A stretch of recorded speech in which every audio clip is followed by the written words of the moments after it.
kita berdoa.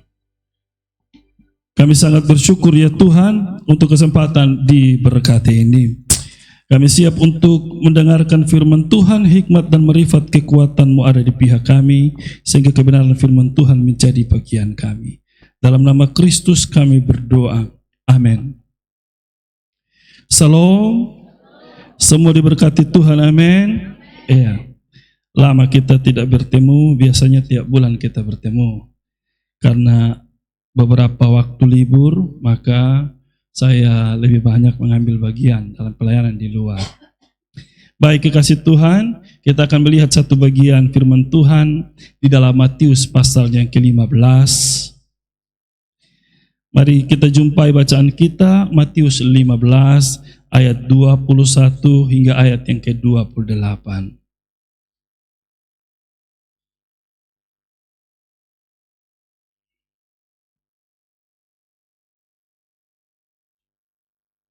Kalau kita sudah temukan, kita akan baca bergantian. Saya ganjil bacaan ini, kekasih Tuhan, di ayat yang genap. Perempuan Kanaan yang percaya. Lalu Yesus pergi dari situ dan menyingkir ke daerah Tirus dan Sidon. Ayat 22, 23.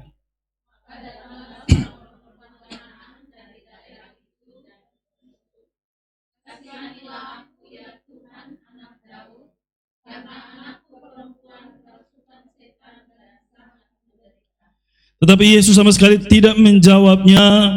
Lalu murid-muridnya datang meminta kepadanya, suruhlah ia pergi, ia mengikuti kita dengan berteriak-teriak.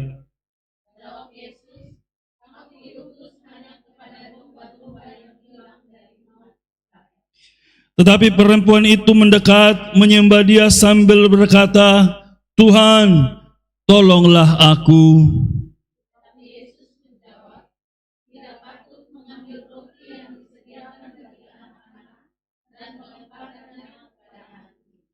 Kata perempuan itu, benar Tuhan, namun anjing itu makan remah-remah yang jatuh dari meja tuannya.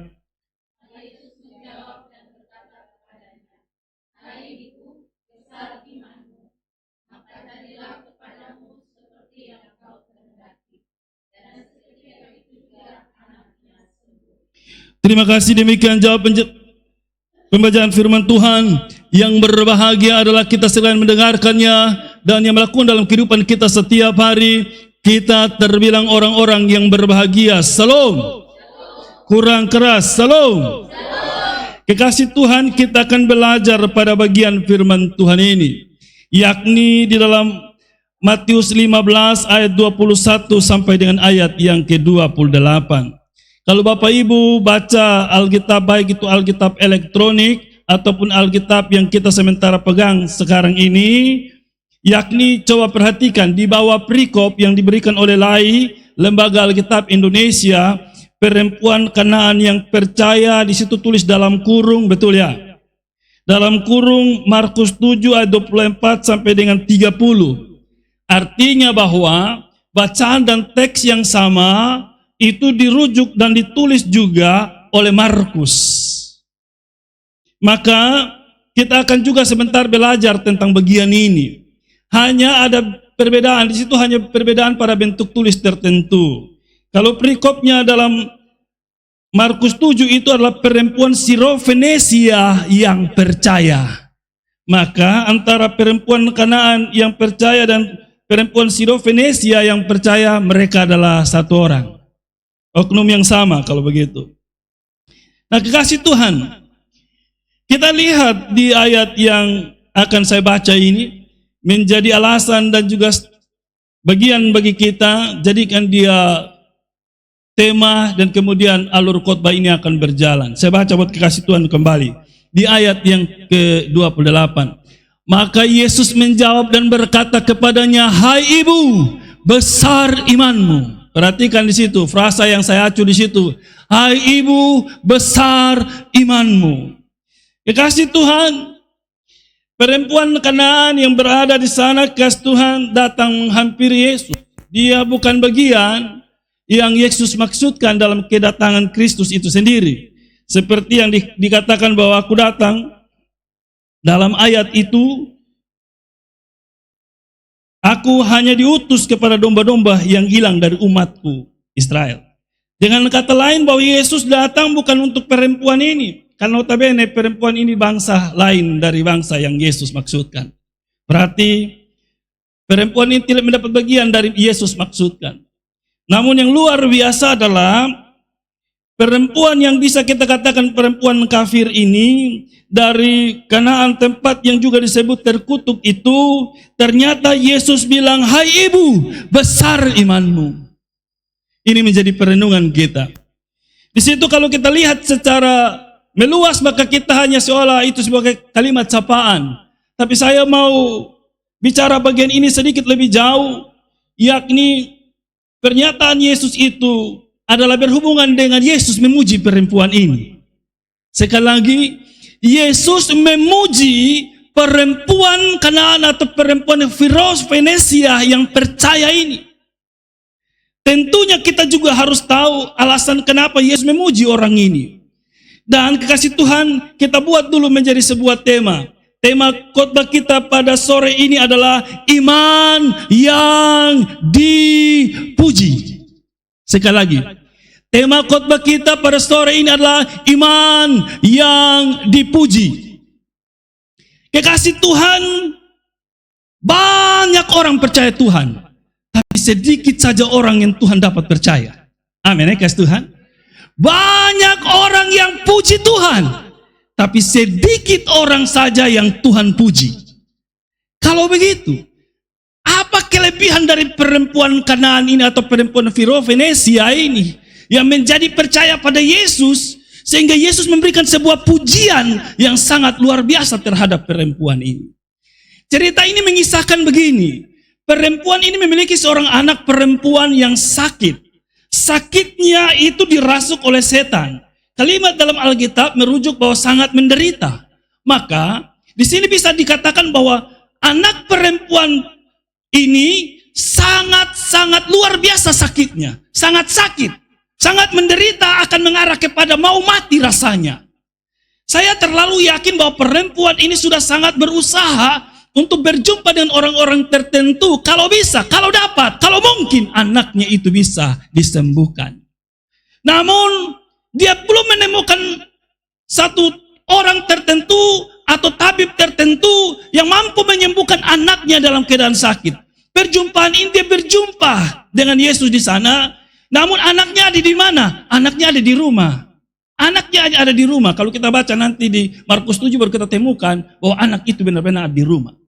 Nah, kekasih Tuhan, yang saya mau sampaikan di sini adalah iman yang dipuji itu sendiri. Yesus memberikan sebuah pujian kepada perempuan ini, saya anggap tidak mudah. Amin, kuasa Tuhan. Kita kalau buat sesuatu pasti pingin dipuji. Tapi tidak semua hal yang kita kerjakan itu bisa menuai namanya pujian. Tapi mari kita perhatikan dan periksa perempuan ini, Tuhan puji dia. Bicara tentang pujian kekasih Tuhan, maka kita akan juga temukan ayat yang berhubungan dengan pujian. Di mana itu? 2 Korintus pasal yang ke-10 ayat 18 bicara tentang pujian.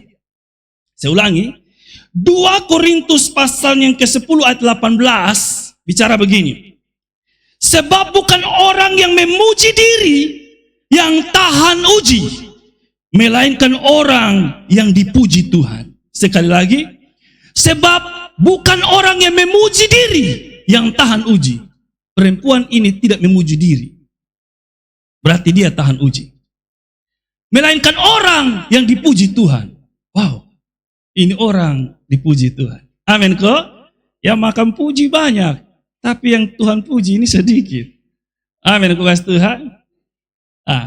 Itu dasarnya kekasih Tuhan. Kalau begitu, kalau tema khotbah kita adalah iman yang dipuji, maka kita perlu memahami dengan sebuah kalimat peralihan sederhana. Ciri iman yang dipuji Tuhan itu seperti apa? Ciri iman yang Tuhan puji itu seperti apa? Apakah rajin persekutuan doa? Belum tentu. Banyak orang rajin persekutuan doa, tapi Pulang dia pun suami sana pernah puji, hanya bilang, lu pemodal ini, berdoa tiap hari, malu pun khawatir ini. Lebih dari orang tidak berdoa. Maka kita akan belajar di sini ciri iman yang dipuji Tuhan. Perhatikan kembali, karena khotbah secara tekstual, maka perhatikan itu ayat kembali, ayat yang ke-22. Kita mulai dari ayat 22. Ciri iman yang dipuji Tuhan dimulai dari ayat yang ke-22. Mari kita perhatikan. Maka datanglah seorang perempuan Kanaan dari daerah itu dan berseru, kasihanilah aku, ya Tuhan, anak Daud. Perhatikan frasa yang saya ulangi ini. Kasihanilah aku, ya Tuhan, anak Daud. Perempuan Kanaan yang baru saja berjumpa dengan Tuhan memiliki sebuah ciri iman yang dipuji oleh Tuhan. Cirinya yang mana? Cirinya dimulai dengan sapaannya kepada Tuhan dengan mengatakan begini, ya Tuhan. Apa itu yang dimaksud dengan ya Tuhan pada bagian teks kita ini? Artinya bahwa begini, perempuan ini dia memberikan sebuah pernyataan khusus, ya Tuhan. Ini berhubungan dengan namanya penyembahan. Kemudian lebih spesifik lagi, perempuan ini dia datang dan menyatakan mengakui Yesus sebagai Tuhan. Dia datang, dia jumpa dengan Tuhan dengan pernyataan bahwa ya Tuhan itu menyatakan bahwa dia mengakui Yesus sebagai Tuhan. Amin ya, kasih Tuhan ya. Dia mengakui Yesus sebagai Tuhan. Kalau bicara mengakui Yesus sebagai Tuhan, banyak orang mengakui Yesus sebagai Tuhan. Tapi yang lebih kuat dari pernyataan perempuan ini didukung dengan kata ini, anak Daud. Bicara tentang anak Daud, bicara tentang Mesianis. Perempuan ini begitu mengenal Yesus. Dia bukan hanya memuji Yesus, bukan hanya sekedar sampai pada mengenal Yesus biasa saja. Tetapi kekasih Tuhan, dia memuji Yesus atau mengakui Yesus sebagai Tuhan. Dan yang kedua di situ, dia memiliki pengetahuan yang baik tentang Tuhan. Amin, kekasih Tuhan. Iya. Bukan main gila. Mengakui Yesus sebagai Tuhan. Dan memiliki yang namanya pengetahuan tentang Tuhan. Dia tahu Yesus dari mana. Karena kitab Matius 1 ayat 1 baru mengatakan begini. Inilah silsilah Yesus Kristus, anak Daud, anak Abraham. Tulisan itu merujuk kepada orang-orang yang telah menyalibkan Yesus. Supaya mereka tahu bahwa asal-usul Yesus itu dari mana. Perempuan ini kenal Yesus sampai Yesus asal-usul. Amin, ku kasih Tuhan. Ya, saya kenal Mama Ina. Saya kenal, saya sering diundang tempat ini. Tapi kenal Mama pun asal-usul, wow. Amin kok. Ibu Nuri saya kenal, tapi masalah asal usul. Halo kok. Di sini semua kenal toh? Adakah yang tahu asal usul selain di mereka yang suami istri? Tidak tahu. Tapi mari perempuan ini yang baru jumpa dengan Yesus, dia berani mengaku Yesus sebagai Tuhan. Dan yang kedua, dia tidak beralasan ketika dia menyembah Yesus sebagai Tuhan. Dia menunjukkan bahwa Yesus itu dia kenal. Bukan sekedar kenal seperti orang lain kenal. Tapi dia kenal Yesus sampai Yesus pun asal usul. Lahir datang dari mana. Kekeluargaan Yesus itu seperti apa. Dia tahu. Dibuktikan dengan kata anak Daud.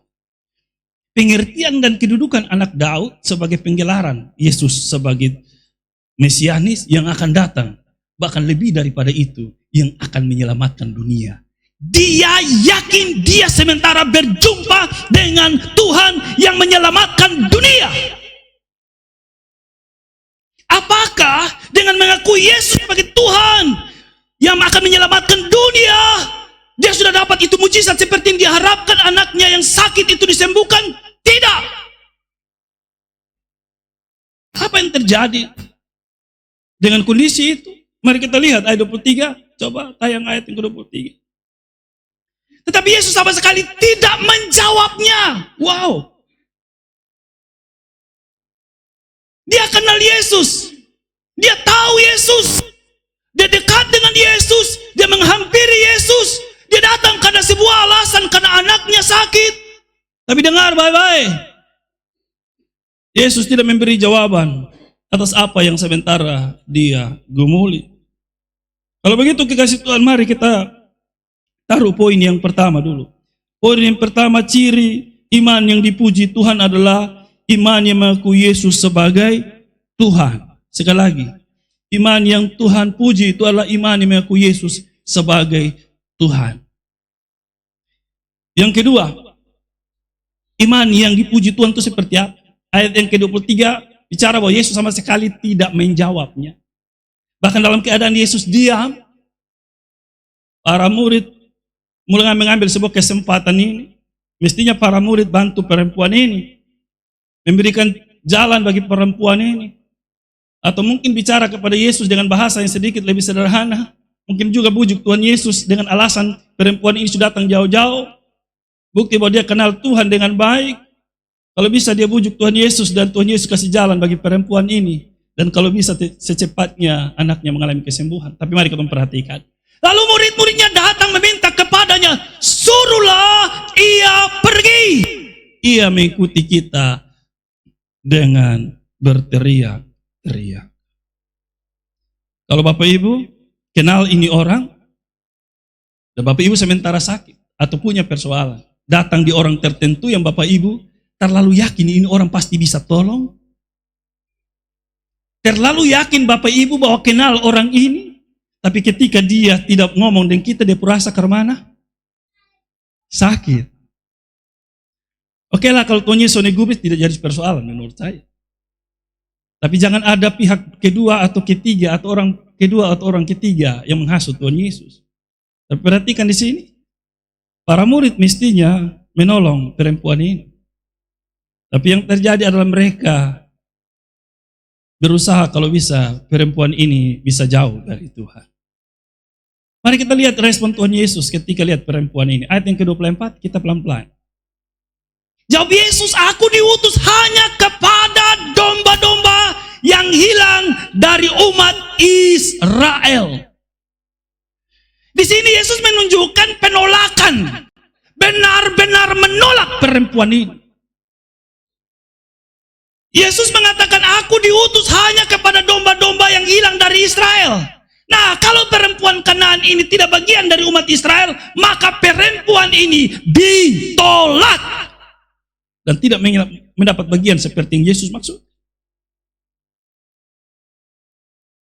Sudah tidak jawab, waktu kasih jawaban, jawabannya bukan mengenakan, tapi jawabannya adalah sebuah penolakan. Rasanya karena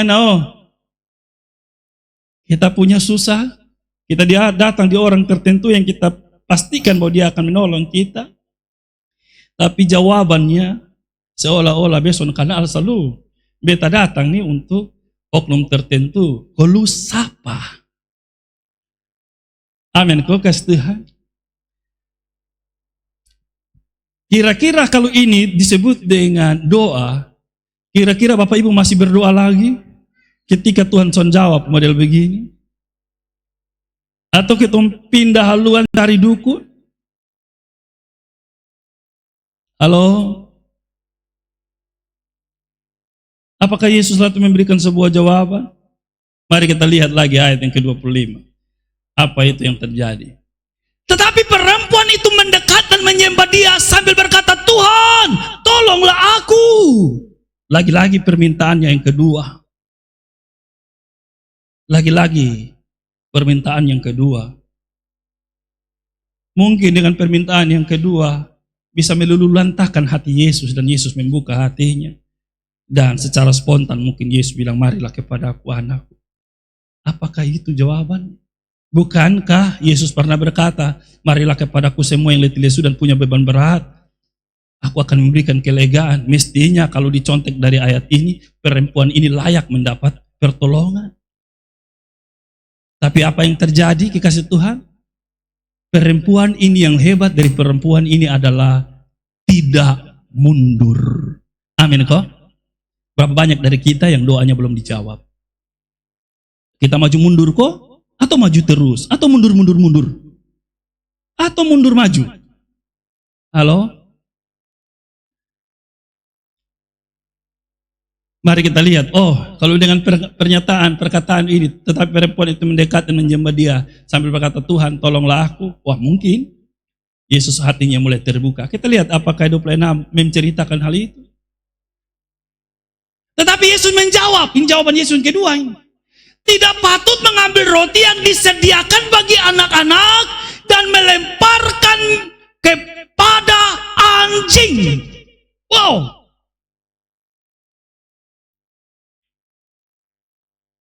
Dia datang, dia menunjukkan bahwa dia kenal Yesus, tahu Yesus, menyembah Yesus dengan luar biasa. Tapi Yesus diam, membisu, tidak bicara, cuek dengan perempuan ini.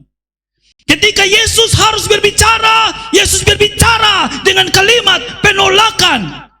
Aku datang bukan untuk dia, tapi untuk orang tertentu, oknum tertentu, dalam hal ini adalah orang Israel yang hilang. Tapi dalam kondisi itu perempuan itu terus maju. Menyongsong pernyataan Yesus itu. Lagi-lagi jawaban Yesus yang kedua ini. Tapi Yesus menjawab, tidak patut mengambil roti yang disediakan bagi anak-anak dan melemparkannya kepada anjing. Wow. Saya rasa ini pernyataan antara dua sah. Kita marah Tuhan atau Tuhan yang marah kita? Halo?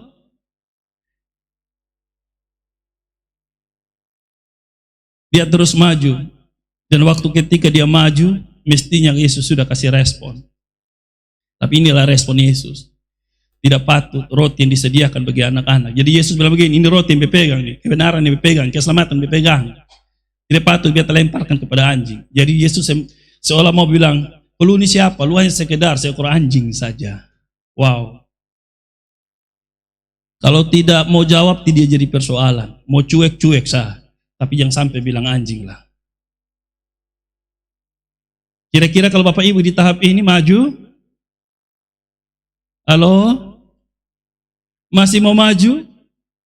Atau mundur? Mari kita lihat perempuan ini maju atau mundur. Kembali di ayat 27. Lihat ini. Perkataan perempuan ini mengungkapkan benar-benar dia tidak mundur. Kata perempuan itu, benar Tuhan. Namun anjing itu makan rema-rema yang jatuh dari meja tuannya. Ini luar biasa. Masa itu dikenal dua jenis ekor anjing. Anjing pertama itu anjing liar. Dan itu tidak ada kepemilikan atau tidak bertuan, jadi dia liar. Yang kedua, itu anjing piaraan. Seperti yang kita piara anjing di rumah. Mereka kenal dua jenis anjing. Satu anjing liar, satunya anjing rumahan. Atau anjing piaraan. Anjing piaraan ini mereka kasih makan. Seperti kita, piara anjing juga. Kita kasih makan. Kadang kita ada makan kosong, tapi anjing bisa makan dengan gulai.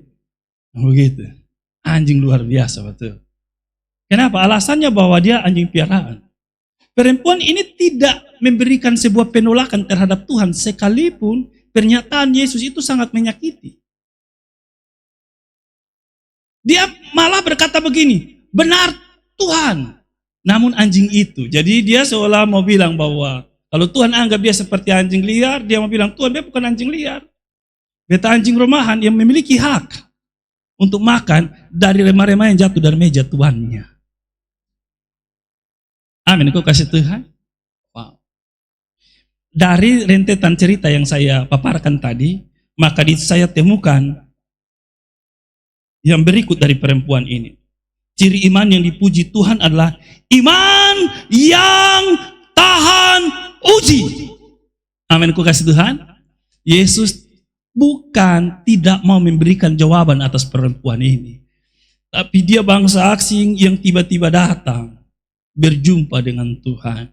Setidaknya Yesus mau tahu perempuan ini yang datang mau berjumpa dengan dia, yang bilang kenal dengan dia ini miliki tidak kualitas iman. Amin, kasih Tuhan. Jadi tidak serta-merta kita yang ada duduk berdoa ini, yang sementara berdoa ini dengar baik-baik. Bukan Tuhan soal jawab kita pun doa. Tapi masalahnya, adakah kualitas iman dalam doa kita? Amin, aku kasih Tuhan. Kualitas iman itu akan dibuktikan kita maju atau mundur. Kita perlu tahan uji kayak perempuan ini. Berdoa ini hari belum dapat, berdoa besok belum dapat, berdoa dan seterusnya belum dapat. Masihkah kita bertahan? Amin kok? Maka perempuan ini miliki iman yang tahan uji. Saya baca dulu kasih Tuhan tentang hubungan yang tahan uji. Roma 5 ayat 4 bilang begini, Roma 5 ayat yang keempat. Ini sehubungan dengan tahan uji. Roma 5 ayat yang keempat bilang begini. Dan ketekunan menimbulkan tahan uji, dan tahan uji menimbulkan pengharapan. Dia tekun, sekalipun ada oknum para murid yang berusaha untuk menyingkirkan dia. Ada pernyataan-pernyataan Yesus yang bisa memungkinkan dia harus pergi. Tapi dalam hal ini, perempuan ini menunjukkan sebuah kualitas. Bukan saja dia kenal Yesus, bukan saja dia menyapa Yesus dengan baik, bukan saja dia menyembah Yesus, tapi dia tetap bertahan dalam pengujian yang dia dapat waktu itu. Amin, ya kasih Tuhan. Mari berikan kemuliaan bagi Tuhan Yesus.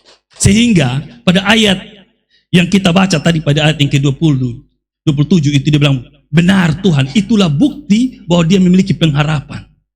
Karena dia memiliki pengharapan, dia tidak mundur. Dia maju terus, sekalipun harus ada tantangan. Amin, kasih Tuhan. Iya, harus maju. Mazmur 23 bilang begini, sekalipun aku berjalan dalam lembah kekelaman, aku tidak takut bahaya. Gadamu dan tongkatmu itu menghibur aku. Kalimat ini mengandung pengharapan penulis tentang Tuhan yang dia percaya. Pada bagian ini, pernyataan perempuan itu sementara menyatakan bahwa dia adalah pribadi yang tahan uji. Mari kita uji kebenaran itu yang saya sampaikan tadi dengan apa yang dikatakan Yakobus pasal 1 ayat yang ke-12. Bagaimana kata Yakobus 1 ayat 12 tentang orang yang tahan uji? Berbahagialah orang yang bertahan dalam pencobaan. Amin, kasih Tuhan. Berbahagialah orang yang bertahan dalam pencobaan. Sebab apabila ia sudah tahan uji, ia akan menerima mahkota kehidupan yang dijanjikan Allah kepada barang siapa yang mengasihi dia. Kekasih Tuhan, dia mau terima hal yang besar. Apa itu? Belas pengasihan Yesus itu bukan sekedar dia pun anak disembuhkan, tapi keselamatan Tuhan Yesus berikan buat dia. Karena dia bangsa di kafir. Kehadiran dia itu, Yesus memberikan sesuatu yang lebih. Bukan hanya sekedar kesembuhan bagi anaknya. Makanya Yakobus memberikan pernyataan khusus. Berbahagialah orang yang bertahan dalam pencobaan. Sebab apabila ia sudah tahan uji. Perempuan ini sudah tahan uji. Amin, kasih Tuhan. Ia akan menerima mahkota kehidupan. Yesus tidak targetkan hanya perempuan ini anaknya mengalami kesembuhan, tapi saya terlalu yakin target Yesus adalah perempuan ini selamat. Maka dengar baik-baik, datang cari Tuhan bukan target berkat. Keliru kalau targetnya berkat, tapi targetnya ada keselamatan yang datang dari Kristus itu, keselamatan kekal yang dari Kristus. Ini bukan soal sakit disembuhkan, tapi soal keselamatan kekal. Bagaimana kalau misalnya suatu waktu kita berdoa dan sakit tidak sembuh? Apakah kita mau lari ke tinggal Tuhan?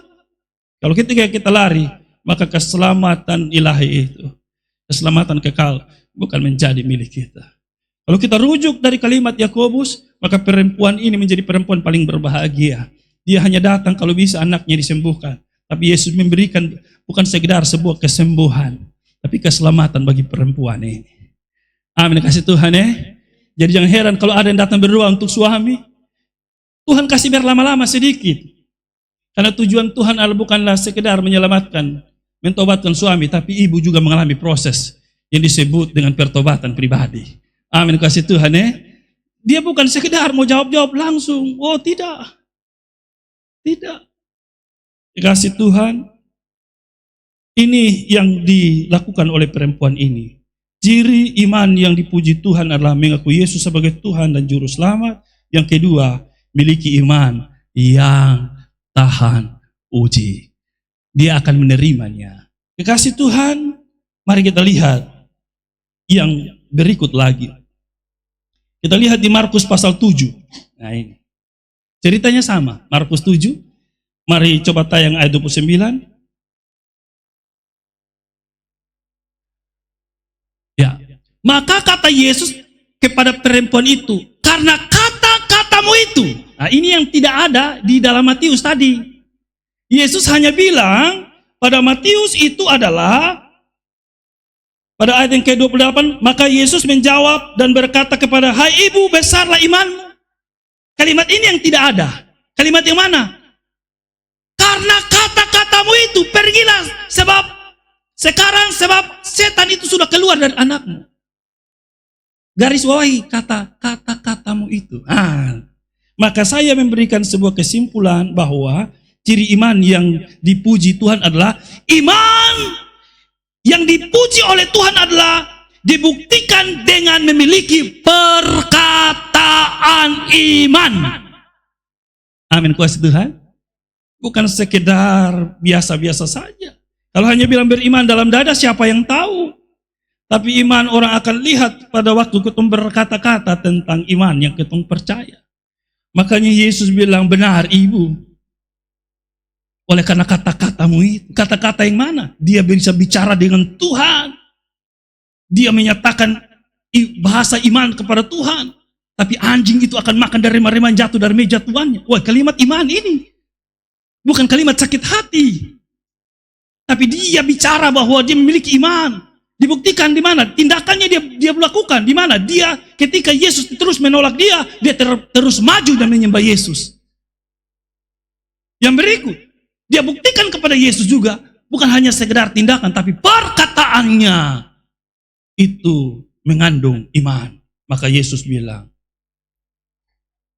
karena kata-katamu itu, pergilah sekarang, sebab setan itu sudah keluar dari anakmu. Amin, kau kasih Tuhan. Maka saya memberikan kesimpulan yang ketiga, miliki perkataan iman. Itu tiga. Amin, kasih Tuhan ya. Jadi iman yang dipuji adalah iman yang mengaku Yesus sebagai Tuhan dan Juru Selamat. Yang kedua, iman yang akan masuk dalam proses ujian iman sampai benar-benar gol di sini. Kemudian terus bertahan sebagai pribadi yang memiliki perkataan iman. Amin, ku kasih Tuhan.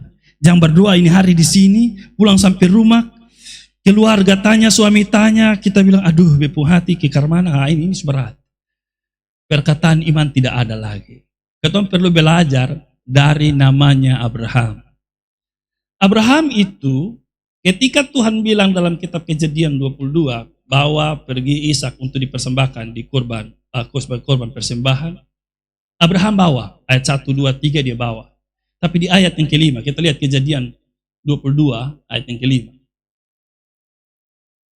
Perhatikan di situ Kejadian 22. Ini berhubungan dengan perkataan iman. Kata Abraham kepada kedua bujangnya itu, tinggallah kamu di sini dengan keledai ini. Aku beserta anak ini akan pergi ke sana. Kami akan sembahyang. Sesudah itu kami kembali kepadamu. Perhatikan. Kami akan sembahyang. Sesudah itu kami akan kembali kepadamu. Perhatikan kata kami. Mestinya kami akan pergi sembahyang. Sesudah itu aku kembali kepadamu. Kenapa aku? Ayat 1, 2, dan 3, 4 bilang persembahkan Ishak. Pergi berdua pulang sendiri. Abraham mulai dari mana? Mulai dari perkataan iman. Perempuan ini mulai dari mana? Perkataan iman. Amin, kau kasih Tuhan. Mari kita lihat perkataan iman yang berikut dari Abraham. Ayat yang ke-8, kita loncat ke ayat yang ke-8. Waktu jalan-jalan, di ayat yang ke-7 itu, Ishak bilang begini, Bapak, di sini sudah ada kayu api, di mana anak domba akan kita persembahkan. Wow, ini Abraham bilang ini. Allah yang akan menyediakan anak domba untuk korban bakaran baginya. Anakku, demikianlah keduanya berjalan bersama-sama. Nyata-nyata dong saya dibawa apa-apa. Tapi sekali lagi, Abraham mulai dengan perkataan iman. Allah lah yang akan menyediakan anak domba bagi kita.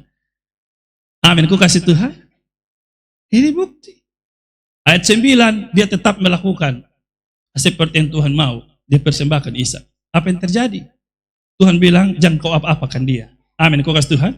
Itu bukti bahwa ayat yang ke-9, 8, 9, 10, sebentar itu. Sambil mereka dikatakan kepada, lalu Abraham mendirikan mezbah di situ, disusunlah kayu api, diikatnya Ishak anaknya itu, diletakkannya di atas mezbah di atas kayu api. Ayat 10. Sesudah itu Abraham mengulurkan tangannya mengambil pisau untuk menyembelih anaknya. Lihat ayat yang ke-11.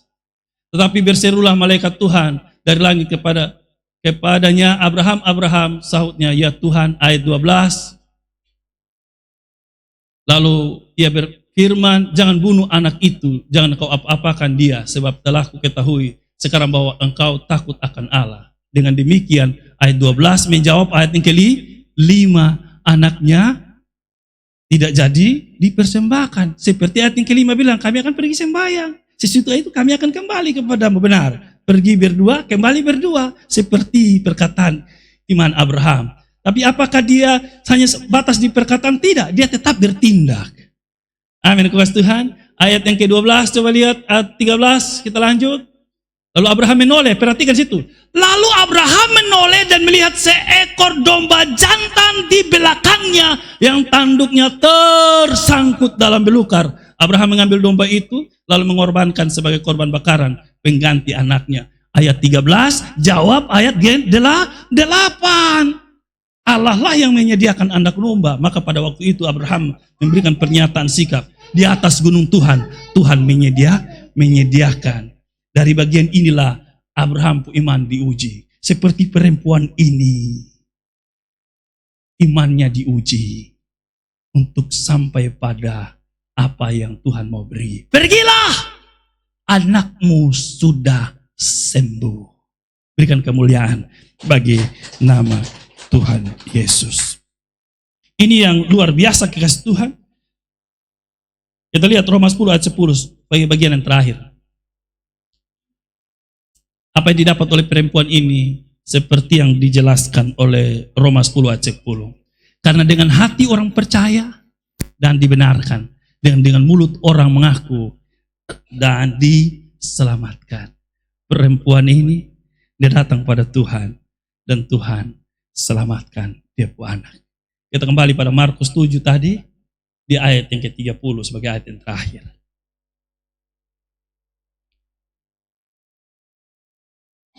Perempuan itu pulang ke rumahnya.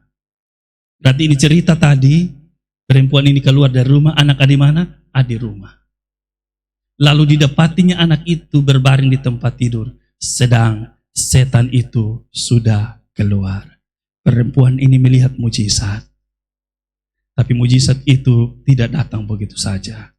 Dia datang dengan menyembah kepada Tuhan. Mengaku Yesus sebagai Tuhan dan Juru Selamat. Dia ada pada satu proses. Proses tahan uji tidak dia punya iman. Proses pengujian, dia lewati pengujian itu. Pengujian sikap dan tindakan dia ada di situ. Dan pada akhirnya dia lolos dengan pernyataan Tuhan bahwa oleh karena kata-katamu itu, pergilah, anakmu sudah sembuh. Amin. Kau kasih Tuhan. Yang menarik dari ayat 20, dia jumpa Yesus di luar, di dalam rumah setan keluar. Betul tidak? Sekali lagi, dia jumpa Yesus di luar sana, tapi dia per rumah setan semua masuk keluar.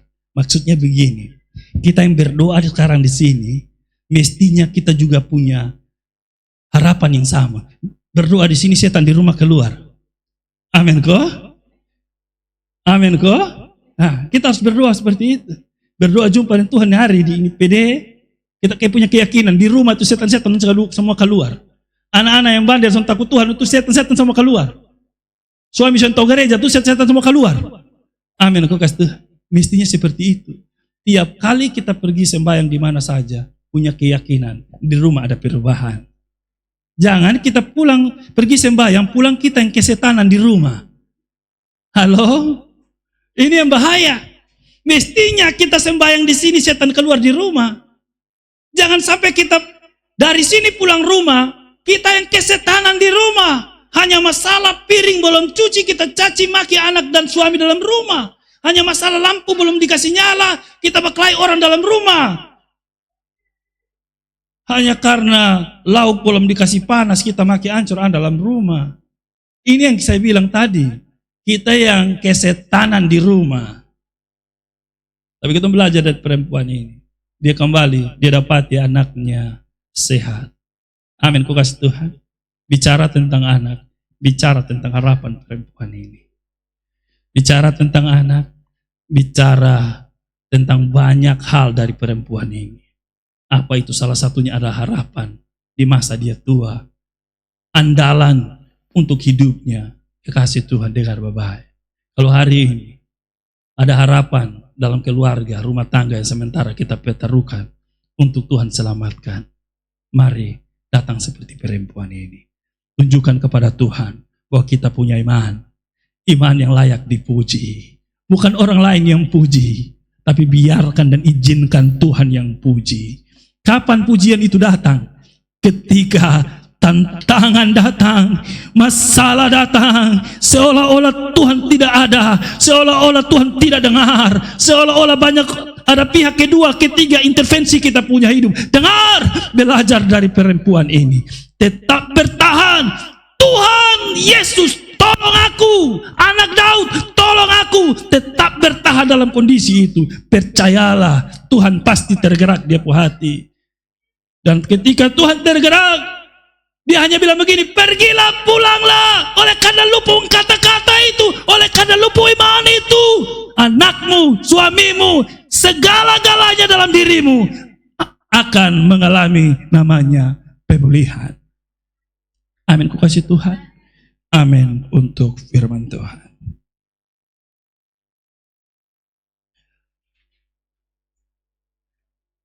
Mari kembali mengalami firman Tuhan ini. Perempuan ini orang biasa, sederhana. Musik silakan. Ketika dia dengar Yesus ada di sana, dia datang kepada Tuhan Yesus.